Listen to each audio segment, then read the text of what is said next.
보시겠습니다. 데살로니가전서 2장 1절부터 2절까지입니다. 우리 짧으니까 함께 읽겠습니다. 형제들아, 우리가 너희 가운데 들어간 것이 헛되지 않은 줄을 너희가 친히 아나니, 너희가 아는 바와 같이 우리가 먼저 빌립보에서 고난과 능욕을 당하였으나 우리 하나님을 힘입어 많은 싸움 중에 하나님의 복음을 너희에게 전하였노라. 아멘. 1절부터 보겠습니다. 형제들아, 우리가 너희 가운데 들어간 것이 헛되지 않은 줄을 너희가 친히 아나니. 이 1장에서도 들어감에 대한 내용이 나옵니다. 전에도 나왔었는데 1장 9절에서도 지금 2장에서도 나오는데 1장에서도 나왔었습니다. 1장 9절에 이렇게 나옵니다. 우리가 어떻게 너희 가운데 들어갔는지와. 그래서 사도 바울은 자신이 처음에 데살로니가 지역에 가서 전도를 할 때 그 말과 행실이 올바른 것이었다. 그 의도와 목적이 올바른 것이었음을 데살로니가 교회 성도들도 실제로 보고 듣고 하면서 잘 알고 있다고 하는 거죠. 내가 너희에게 변명할 필요가 없다. 설명할 필요가 없다. 지금 이런 이야기를 하고 있습니다. 이런 내용이 반복해서 나오고 있죠. 지금 내가 너희들에게 어떤 방식으로 접근했는지, 접근이라고 하면 좀 그렇지만 어떤 방식으로 찾아가서 복음을 전했는지, 이런 내용들이 반복해서 나오는 것을 보면 이제 데살로니가 교회 안에서 지금은 사도 바울이 이제 데살로니가에서 먼 지역에, 다른 지역에 있는 거죠. 그래서 이런 사도 바울이 없는 동안 데살로니가 교회 안에서 어떤 무리들이 사도 바울에 대해서 그 사람의 동기나 의도나 태도가 불순하다고, 이상한 사람이라고 이런 모함을 하고 있는 것으로 우리가 볼 수가 있겠습니다. 그래서 내용을 먼저 살펴보면 지금 본문을 보면 헛되지 않다라고 나오는데, 이 헛되지 않다라는 것은 결과물에 대한 설명이 아닙니다. 내가 너희에게 찾아간 결과 전도가 잘 되었지 않느냐, 믿는 사람들이 많아지지 않았느냐, 그래서 헛되지 않다, 이런 내용이 아니라, 이 헛되지 않다는 건 뭐냐면 사도 바울이 데살로니가 지역을 찾아갈 때 그 동기나 의도가 불순한 것이 아니었다. 사람의 욕심 때문에 찾아가서 뭔가를 하지 않았고 선하고 의롭고 진실된 것이었다. 이런 의미로 보면 되겠습니다. 좀 더 자세한 내용은 이제 2절 보면서 같이 보겠습니다.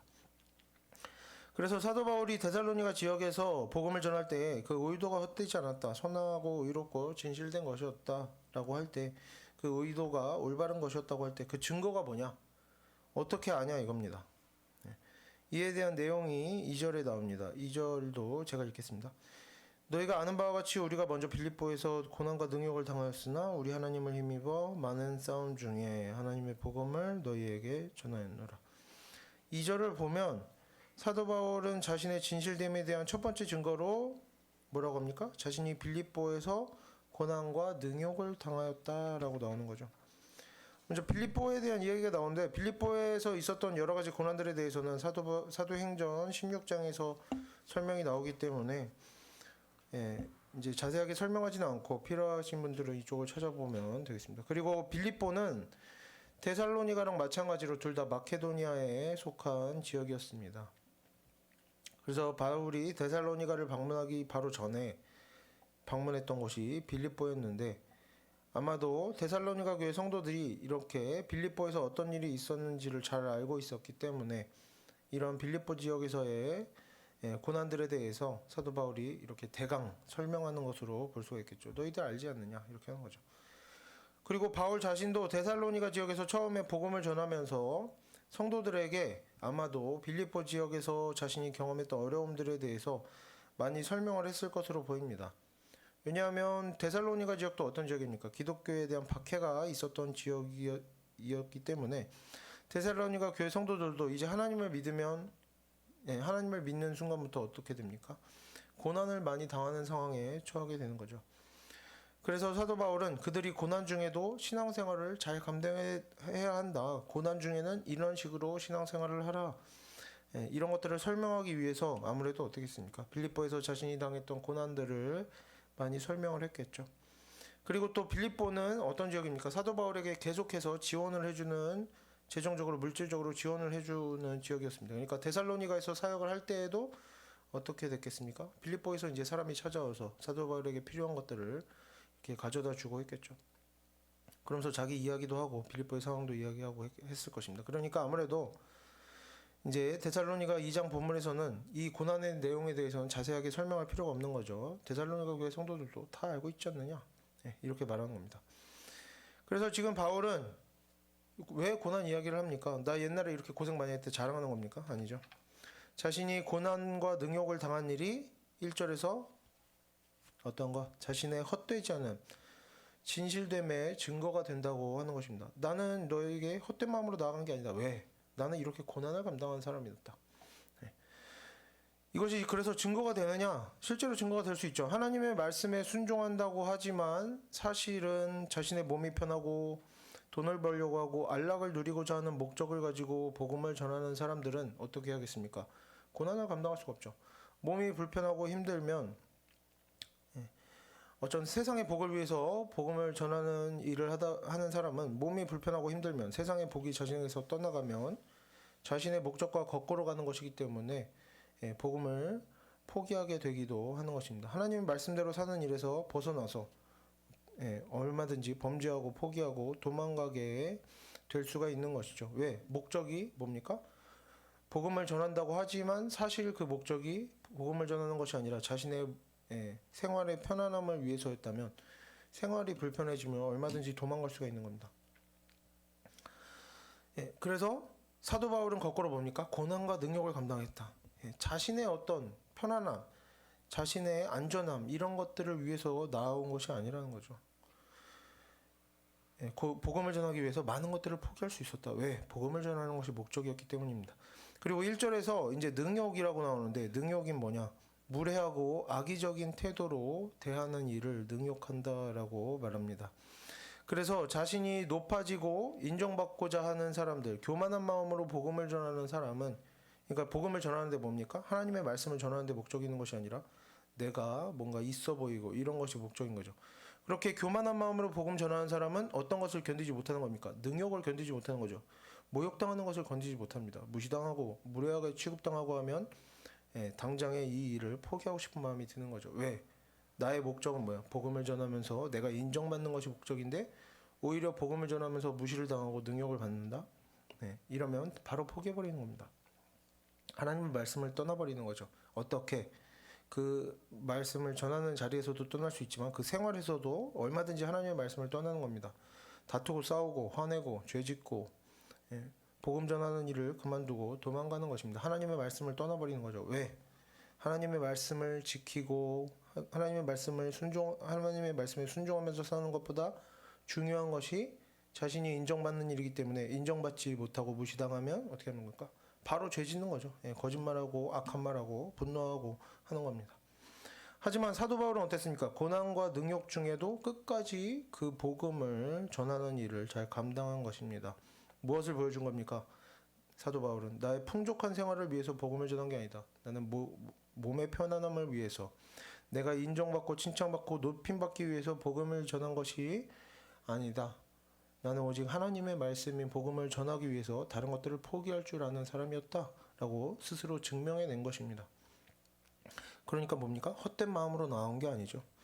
그래서 우리가 신앙생활을 하면서 하나님의 말씀대로 살 때 우리도 이런 것들을 좀 생각해 볼 수 있었으면 좋겠습니다. 내가 하나님의 말씀대로 산다고 하지만 하나님의 말씀보다 몸이 편한 것, 조금 더 이익을 보고 복을 받고 하는 것이 더 중요하게 여겨지지는 않는가. 이런 것들을 중요하게 여기는 사람들은 어떻습니까?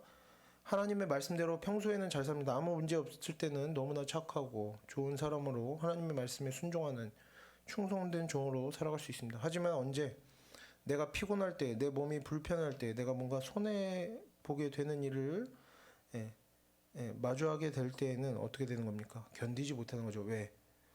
내가 하나님의 말씀대로 사는 것이 나의 목적이 아니라 하나님의 말씀대로 삶으로써 복받는 것이 목적이었다면 내가 피해보고 손해보는 일은 견디지 못하는 겁니다. 내 몸이 불편하게 될 때 견디지 못하는 거죠. 내 기분이 나빠진다. 견디지 못하는 겁니다.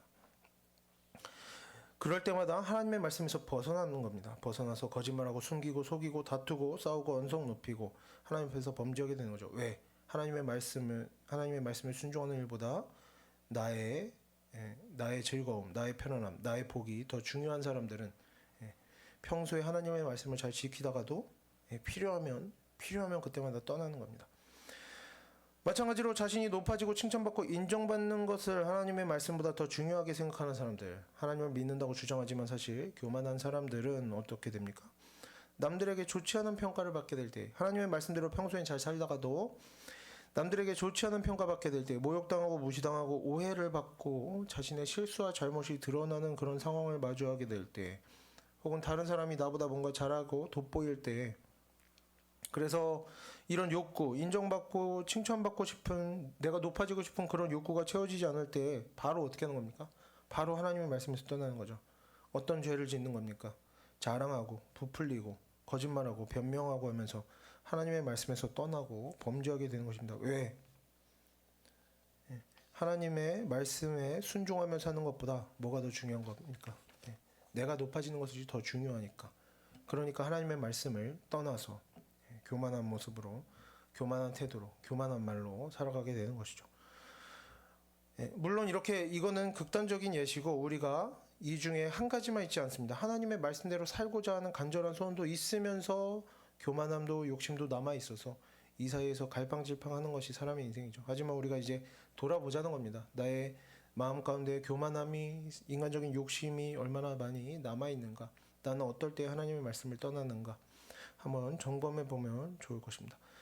그래서 사람이라면 이런 일에 기분 나쁜 거 아니냐? 손해 보면 기분 나쁘고 욕 먹고 비난당하면 모욕당하면 기분 나쁜 거 아니냐? 무시당하면 당연히 기분은 나쁩니다. 기분이 나빠지는 정도까지 누구에게나 있을 수 있습니다.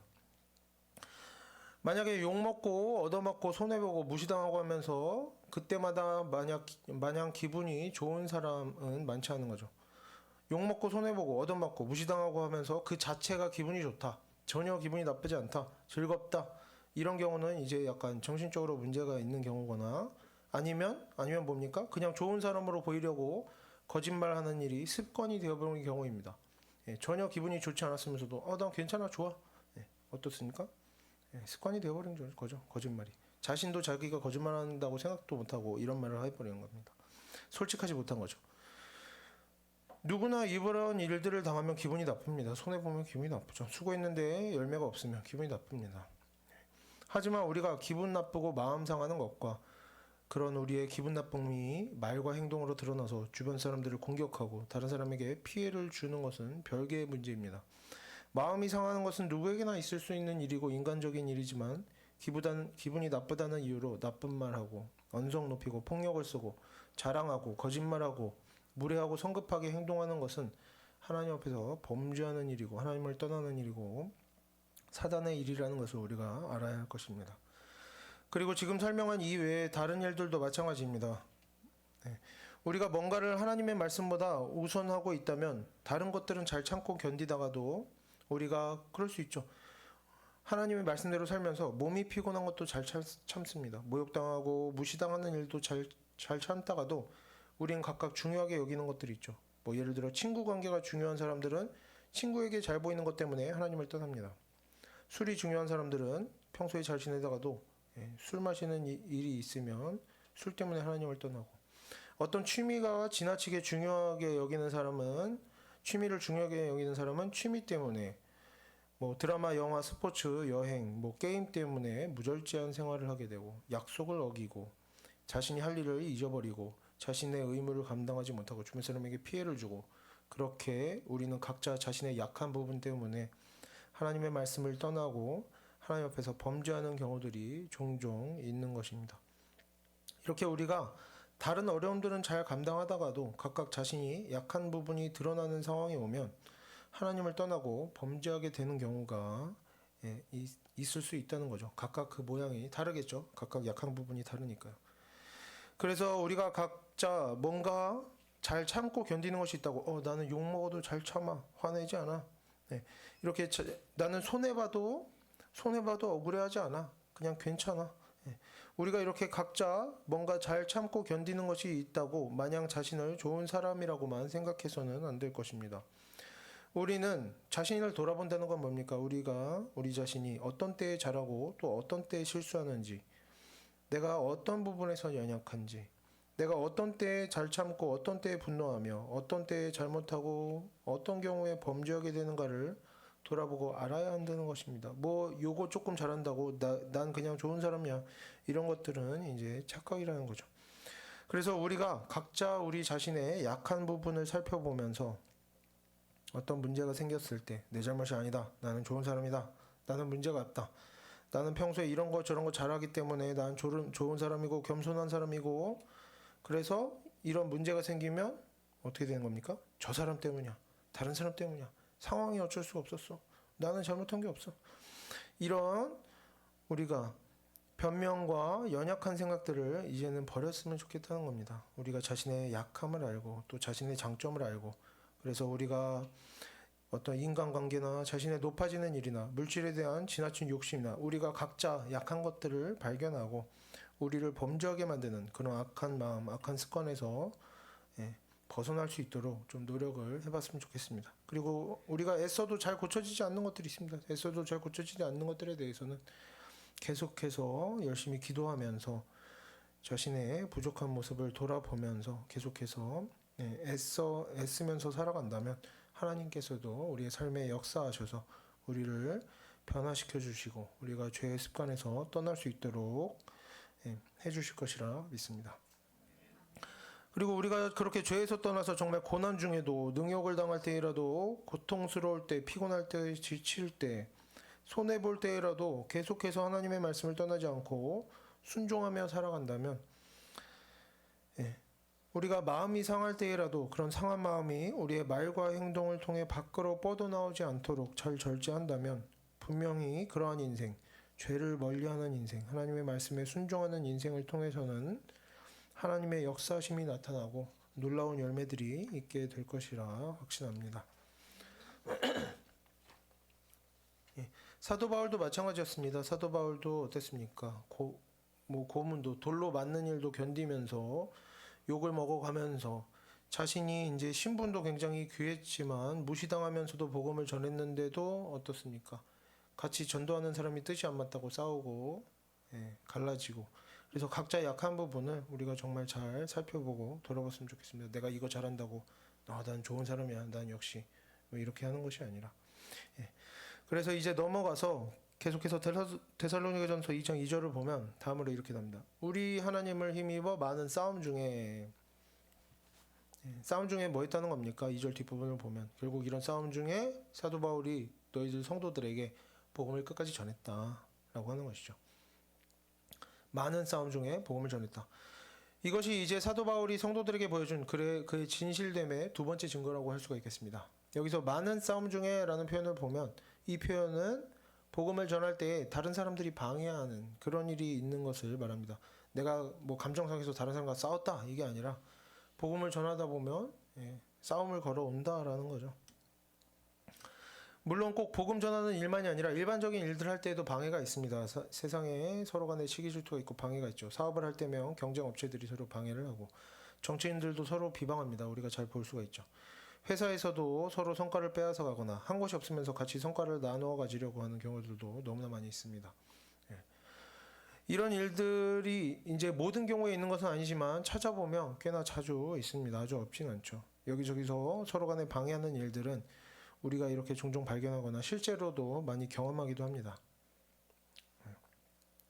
하지만 뭐 예를 들면 제 개인적인 경험을 보면 설교를 하면서도 온갖 방해가 있습니다. 그런데 이제 그 성격이 좀 독특한 면이 있다는 거죠. 설교 자체를 사람들이 방해하는 것은 아닙니다. 뭐 이제 우리가 다 한글 성경을 읽는데 현대 한글 성경이나 뭐 영어 성경도 마찬가지입니다. 현대 이런 각 나라의 각 언어로 된 성경들은 그저 읽기만 하는 것으로는 제대로 알 수가 없고 복잡한 해석 과정을 거쳐야만 그 내용이 어떤 내용인지 확인할 수가 있습니다. 원어를 알고 역사를 알아야 되죠.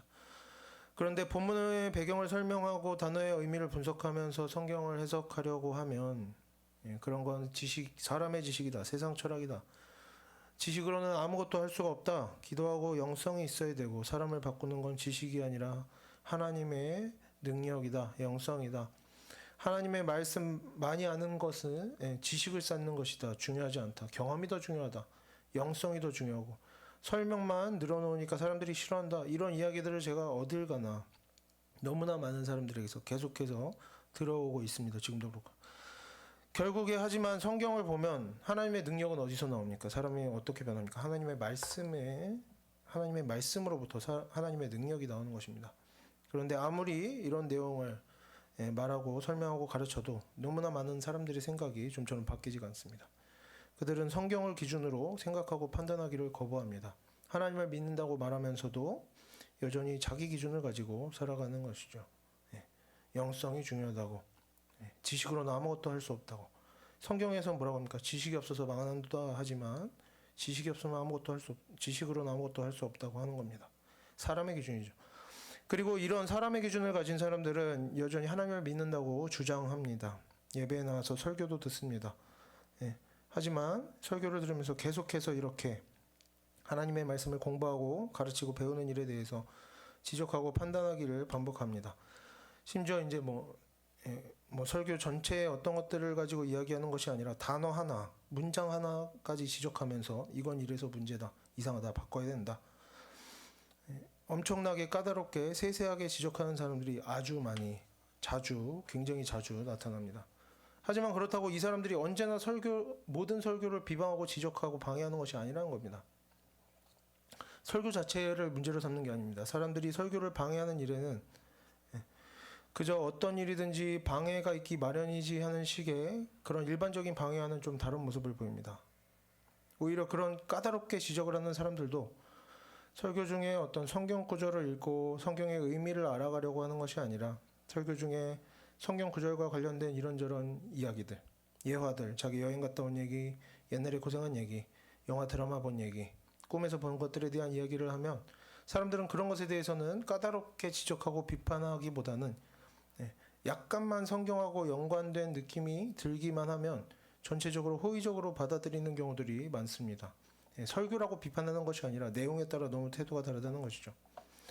심지어 성경의 뜻을 설명하는 성경 구절의 의미들을 설명하는 설교에서는 단어 하나까지 예민하게 비판하고 지적하던 사람들도 설교 중에 영화 드라마 얘기, 연예인 얘기, 뉴스 얘기, 여행 갔다 온 얘기들을 예화가 나오면 좀 그 얘기가 지나치게 길거나 내용이 좀 성경 본문에서 많이 벗어나더라도 심지어 욕이나 험한 말을 좀 섞어가면서 하더라도 사람들은 이해해 줍니다. 그 내용 아주 나쁜 내용은 아니었다. 어떤 면에서는 도움이 된다면서 관대하게 이해해 주는 경우들이 매우 많이 보입니다. 이렇게 성경 본문의 의미들을 설명하고 하나님의 말씀이 어떤 내용인지를 말하면 많은 반대와 아주 까다로운 지적들에 직면하게 됩니다. 심지어 그리고 이렇게 복음 전하는 일은 악한 사람들, 예민한 사람들만이 아니라 일반적이고 평범하고 호의적인 사람들에게도 비난당하고 지적받고 공격받는 경우들이 매우 많이 있습니다. 그리고 이것은 오늘날에만 나타나는 특이한 일이 아니라 구약시대 때부터 계속해서 나타나던 사람의 본성이라 할 수가 있겠습니다. 저는 설교하는 사람이라 이런 경험을 하지만 이제 나가서 전도하는 사람은 전도하는 대로 세상에서 이제 각자 직장에서 하나님의 말씀대로 사는 사람들은 하나님의 말씀대로 순종하며 사는 일 때문에 이런 비난에 직면할 수밖에 없을 것이라 생각합니다. 구약시대에도 거짓 선지자들은 어땠습니까? 많은 숫자가 모여서 서로 칭찬하고 웃고 떠들고 세력을 불려가고 왕에게도 인정받고 하면서 살아갑니다. 하지만 정말 하나님의 말씀을 받아서 전하는 진실된 선지자들은 칭찬받기보다는 비난받고 모욕을 당하고 죽음의 위협에 시달리고 도망쳐 다니고 실제로 어떻게 됩니까? 잡혀서 사람들에게 죽임을 당하는 경우도 많이 있습니다. 하나님의 말씀에 거부감을 보이는 사람들의 이야기와 선지자들과 의인들이 고통받는 이야기, 이런 이야기들은 성경 전체에 걸쳐서 계속해서 나오지만 성경 한 부분만 좀 보도록 하겠습니다. 히브리서 11장 36절부터 39절까지입니다. 함께 읽겠습니다. 또 어떤 이들은 조롱과 채찍질 뿐 아니라 결박과 옥에 갇히는 시련도 받았으며 돌로 치는 것과 톱으로 캐는 것과 시험과 칼로 죽임을 당하고 양과 염소의 가죽을 입고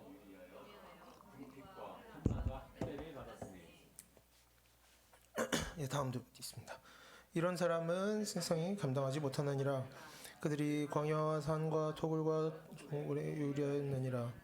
이 사람들은 다 믿음으로 말미암아 증거를 받았으나 약속된 것을 받지 못했으니 이 사람들이 부족해서 나쁜 짓을 해서 이렇게 다른 사람들 사이에서 많은 고통을 당하면서 살았느냐? 오히려 이 사람들은 하나님의 말씀대로 살고 하나님께서 주신 메시지를 거짓 없이 그대로 전했기 때문에 고통스러운 인생을 살게 되었습니다. 비난받고 욕먹으면서 얻어맞으면서 살게 된 것입니다. 사도 바울도 마찬가지입니다. 어딜 가나 엉망으로 해서 비난당하고 얻어맞고 오해를 사고 잡혀가고 쫓겨나고 했던 것이 아니었습니다. 사도 바울이 당했던 모든 고난과 능욕은 복음을 전하기 때문에 당했던 일인 것입니다. 당연히 이제 사도 바울을 공격하던 사람들의 말도 항상 틀린 말만 했던 것은 아닐 수도 있습니다. 사람이 완전한 사람이 어디 있겠습니까? 항상 뭔가 공격할 거리는 있겠죠. 그런데 왜 이제 사도 바울에게 그런 공격이 집중되느냐? 복음을 전하기 때문이었죠. 그리고 예수님과 다른 사도들의 인생도 마찬가지였습니다. 복음 전하는 일을 하는 동안 물론 그 복음을 듣고 기뻐하며 복음 전하는 일을 돕고 따르는 사람들도 많이 있었지만 그 이상으로 선지자들은 어떻습니까? 사람들에게 온갖 욕을 먹고 방해를 받았고 심지어 아무에게도 도움받지 못하고 인정받지 못하고 소외되어서 홀로 외롭게 살아가는 인생도 있었습니다. 결국에는 많은 사람들에게 미움을 사고 끌려가서 매맞고 죽임을 당하고 비참하게 그 인생의 마지막을 맞이하게 되는 사람들도 굉장히 많았습니다. 사람의 시선에서 비참한 거죠. 무엇보다도 어땠습니까? 예수님께서도 그런 고난이 많은 인생을 살아가셨습니다.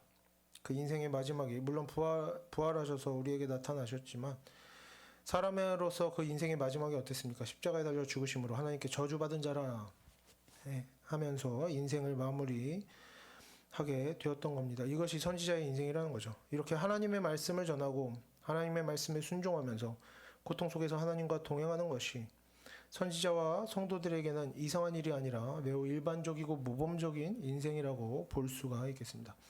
그래서 우리가 이런 내용들을 기억했으면 좋겠습니다. 하나님의 말씀을 정확하게 알아가고 그렇게 하나님의 말씀에 정확하게 순종하는 일을 대체할 수 있는 다른 일은 없다는 겁니다. 말씀이 아닌 것으로는 생명을 얻을 수 없다는 거죠. 우리가 자꾸만 다른 길로 빠질 때가 많습니다. 기도하고 봉사하고 구제하고 이런저런 당한 경험을 하고 경험이 있어야지 하면서 경험을 하고 심지어 뭡니까? 죽은 자를 살려내는 일도 다 귀한 일이고 중요한 일이지만 이 중에 그 어떤 것도 하나님의 말씀을 알아가는 일과 함께하지 않는 한 그래서 그 모든 기도와 봉사와 구제와 경험들이 하나님의 말씀에 딱 들어맞는 퍼즐이 되지 않는 한 그 모든 것은 쓸모없는 일이 되고 심지어 하나님의 말씀을 떠나 범죄하는 일이 되는 것입니다. 얼마든지 그런 일들이 있는 것이죠. 그래서 우리가 어떤 일을 하든지 결국에는 각자의 위치에서 하나님의 말씀을 공부하고 듣고 배우고 하나님의 말씀에 순종하며 살아야 하는데 이런 일들은 대부분의 경우에 사람들의 방해와 비난과 지적과 모욕과 여러 가지 어려움들이 함께 한다는 것 그리고 하나님의 자녀들에게는 이런 고통스러운 일들이 고난들이 자연스럽고 당연한 일이라는 것을 우리가 기억했으면 좋겠습니다. 하나님의 말씀을 배우고 하나님의 말씀대로 살겠다고 하다가도 고난당하는 일, 욕먹고 모욕당하고 무시당하고 손해보고 힘든 일들 이런 일들을 우리가 하나님의 말씀대로 살겠다고 하면서도 이런 힘든 일들을 두려워하고 싫어하고 조금만 이런 일이 있으면 힘든 일이 있으면 마음이 상해버리고 이런 일을 이유로 하나님의 말씀을 공부하고 가르치고 듣고 배우고 하나님 말씀대로 사는 일들을 쉽게 중단하고 악한 습관으로 돌아가는 사람들이 많이 있습니다. 그러면서도 이렇게 말하는 거죠. 나도 하나님 말씀대로 살고 싶다. 그리고 실제로 하나님의 말씀대로 살고 있다. 하지만 이런 경우에는 저런 경우에는 이런 이유 때문에 저런 이유 때문에 그렇게 하기가 어렵다. 어쩔 수 없었다. 틀린 말이 아닙니다. 마음이 상하니까 화도 내는 것이고 쪽팔리기 싫으니까 부끄러움 당하기 싫으니까 거짓말도 하는 겁니다. 내가 실제로 잘한 게 있으니까 인정받고 싶으니까 자랑도 해보고 하는 것이 인간적인 모습입니다. 틀린 말이 아니죠. 힘드니까 그랬다. 어쩔 수 없었다.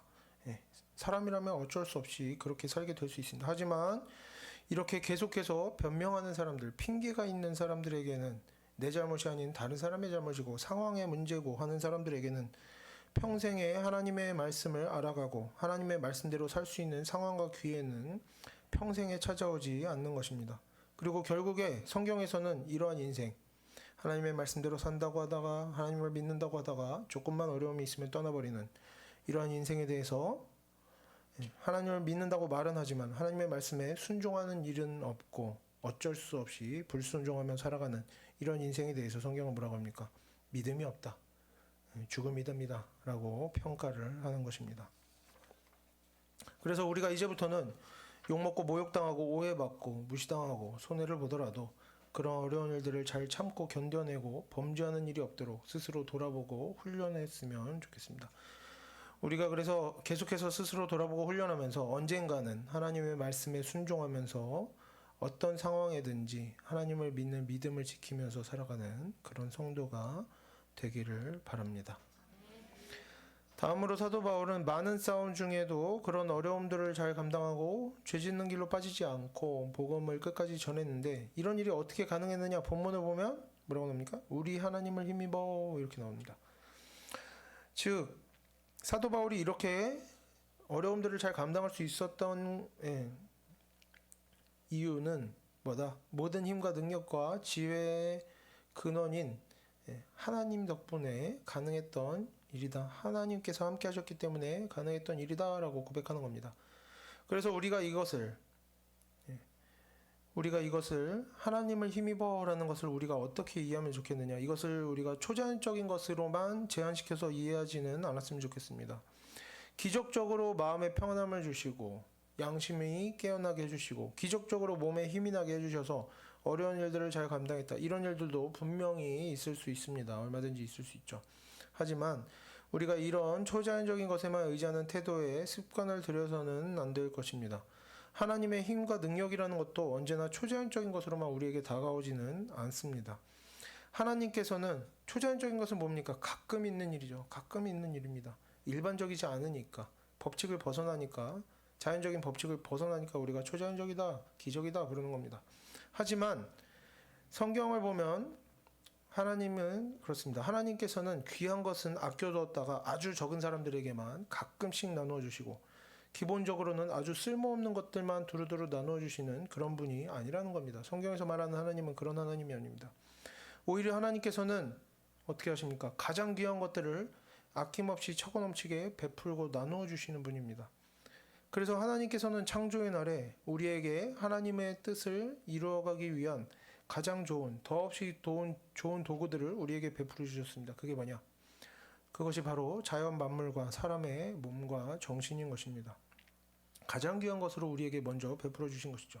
그래서 우리 성도들은 하나님께서 우리에게 이미 주신 것들, 가장 귀한 것들, 가장 먼저 주신 것들, 자연 만물과 우리의 육신과 하나님께서 우리 사람에게 주신 우리 정신과 우리의 지혜를 최대한 활용해서, 부족하면 부족한 대로 최대한 활용해서 하나님의 뜻을 이루어가며 살아야 하는 것입니다. 다만 이런 인생 중에도 간혹가다 기적은 일어나고 간혹가다 기적은 필요합니다. 간혹가다 기적이 일어나는데 기적은 우리가 어떻게 이해해야 되느냐? 하나님께서 갑자기 쓸모없는 것들로 내 인생을 채우시다가 어느 날 좋은 걸 주셨다, 이게 아닙니다.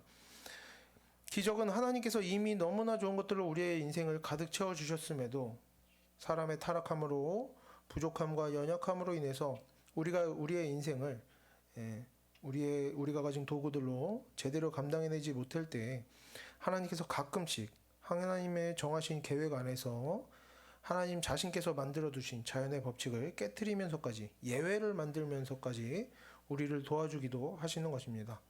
그러니까 우리의 연약함 때문에 생기는 것이지 기적이 더 좋은 것이어서 가끔 선물을 주시는 것이 아니라는 겁니다. 이것은 이제 예를 들면 좀 어려울 수 있는데, 예로 들면 이런 겁니다. 마치 운동 경기 중에 심각한 부상을 당하는 사람이 생기면 어떻게 합니까? 경기를 잠시 멈추는 거죠. 부상당한 사람을 옮기고 새로운 선수를 투입하고 그런 일과 같은 것이라고 볼 수가 있겠습니다. 운동 경기를 중단시키는 일이 좋은 일은 아닙니다. 운동 경기가 잘 진행되는 일이, 중단 없이 잘 진행되는 일이 훨씬 더 가치 있고 좋은 일입니다. 하지만 예외적인 일들이 생기면, 심각한 부상이라는 좋지 않은 사건이 생기면 그 문제를 해결하기 위해서 어쩔 수 없이 운동 경기를 중단시킬 때도 있는 것입니다. 필요한 것이죠. 이 세상의 이런 일들도 마찬가지입니다. 이 세상에서 사람들이 범죄하지 않고 죄가 사라지고 병이 사라지고 가난이 사라지고 다툼과 전쟁이 사라진다면, 사람이 욕심이 사라지고 교만함이 사라진다면 이 세상은 기적이 수시로 일어나는 세상이 아니라 기적이 일어나지도 않고 필요하지도 않은 세상으로 바뀔 것입니다. 사람의 인생은 하나님께서 만드신 그 모습 그대로가 가장 가치 있고 아름다운 것입니다. 하지만 때로 필요에 따라서 하나님의 계획 안에서 사람의 인생의 법칙과 진행에 균열이 생기고 기적이 찾아오기도 하는 것입니다. 뭐 때문에? 우리의 부족함 때문이죠.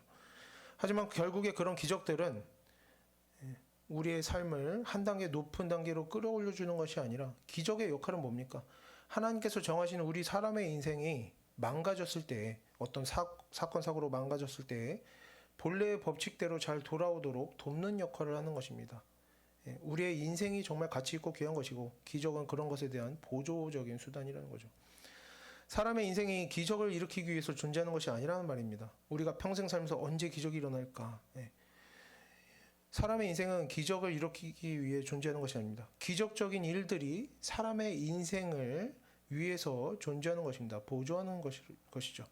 아무리 대단한 기적이 일어나더라도 죽은 사람이 살아나더라도 언제나 하나님께서 만드신 본래 사람의 인생이 사람의 육신과 사람의 정신과 자연 만물들이 그 어떤 기적적인 일들보다도 더욱 중요하고 가치 있고 우선된다라고 할 수가 있겠습니다.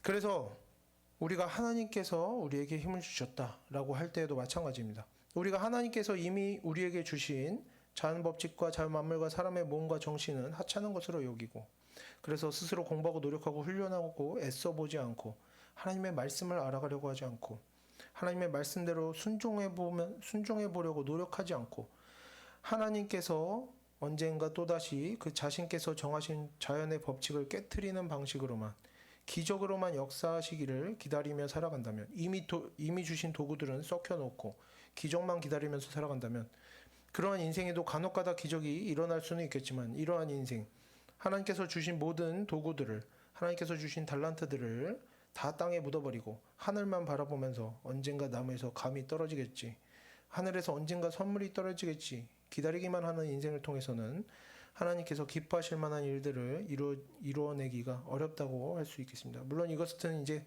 극단적인 예시고 우리가 그렇죠. 노력도 하지만 또 기적도 바랍니다. 그런데 이제 기적을 바라는 것이 잘못되었다는 것도 아니고 이제 아무도 노력하지 않는다 이런 말이 아닙니다. 하지만 우리가 이런 밸런스가 무너져 있는 경우들도 종종 있다는 것이죠. 그래서 우리가 이미 하나님께서 우리에게 주신 것들이 너무나 좋은 것들이 많은데 이런 것들을 다 잊어버리고 땅에 묻어버리고 노력하는 일 없이 기적만 기다리며 살아가는 인생이 되지 않기를 바랍니다. 우리 자신을 돌아보면서 조금 더 하나님께서 주신 것들로 우리가 조금 더 노력해 볼 수 있는 성도들이 되었으면 좋겠습니다. 스스로 아무것도 훈련하고 준비하는 일이 없이 노력하는 일 없이 기적적인 일들만 기대해서는 성장이 없고 열매도 없을 수밖에 없는 것이죠. 그리고 성경에서도 뭐라고 했습니까? 달란트를 땅에 묻어둔 자를 하나님께서는 기뻐하지 않으신다라고 분명하게 말하고 있습니다. 하지만 우리의 노력이 중요하지만 그럼에도 불구하고 어떻다? 우리는 하나님을 힘입을 때에만이 우리에게 주어진 일들을 잘 감당해낼 수 있습니다. 그래서 하나님을 힘입는다는 게 뭐냐? 내가 뭔가를 아무리 노력해도 기적이 일어나야만 뭔가 해결되느냐? 그렇지가 않다는 겁니다. 성경에서 제시하는 우리가 하나님의 힘을, 하나님의 능력을 누리는 방법은 결국에 뭡니까? 이미 주어진 것들이 있죠. 뭐가 있습니까? 하나님의 말씀으로 돌아가는 겁니다. 말씀으로. 하나님의 말씀을 통해 하나님의 능력이 있는 것입니다. 하나님을 힘입어 사는 사람은 어떤 사람입니까? 하나님의 말씀대로 사는 사람이죠. 하지 말라는 것, 분노, 거짓말, 성급하게 서두르는 일, 자랑하는 일을 멀리하는 사람입니다. 이런 사람이 하나님을 힘입는 사람인 것이죠. 성경에서 가르치는 대로 사는 사람, 우리 디모데전서 보면서 이것저것 봤었죠. 신중하게, 단정한 태도로 사는 사람, 겸손하게 사는 사람, 이런 사람이 가장 하나님께서 원하시는 방식으로 하나님을 힘입는 사람인 것입니다. 이미 우리에게 주신 것, 하나님의 말씀과 우리의 육신과 우리의 정신을 통해 애써 살아가는 사람들이 하나님을 힘입는 사람이고 가장 귀한 것을 가장 잘 사용하는 사람들이죠. 결국에는 그리고 이러한 하나님의 말씀에 순종하는 인생, 하나님을 힘입어 살아가는 인생을 통해서만 하나님의 힘과 능력이 나타나고 열매가 있게 되는 것입니다. 그래서 오늘 우리가 본문을 보면서는 하나님의 말씀을 배우고 알아가는 일은 언제나 쉽지 않은 일이다. 하나님의 말씀대로 사는 일은 언제나 쉽지 않고 불편하고 수고스러운 일이며 하나님의 말씀대로 사는 일에는 언제나 고난이 있기 마련이며 그럼에도 불구하고 불편하고 싫고 어렵더라도 계속해서 배워가고 고난 중에도 순종하는 인생이 하나님 앞에서 헛되지 않은 진실되고 충성된 인생이 된다는 것을 우리가 기억하기를 바랍니다. 그리고 우리가 이렇게 하나님의 말씀에 순종하면서 고난을 당하면서 고난을 잘 감당하면서 마음이 상해도 범죄하지 않고 모든 어려움들을 끝까지 잘 감당해낼 때 우리의 인생에 반드시 승리하는 일이 찾아오고 우리가 반드시 하나님의 영광에 동참하게 될 것이라 확신합니다. 함께 기도하겠습니다.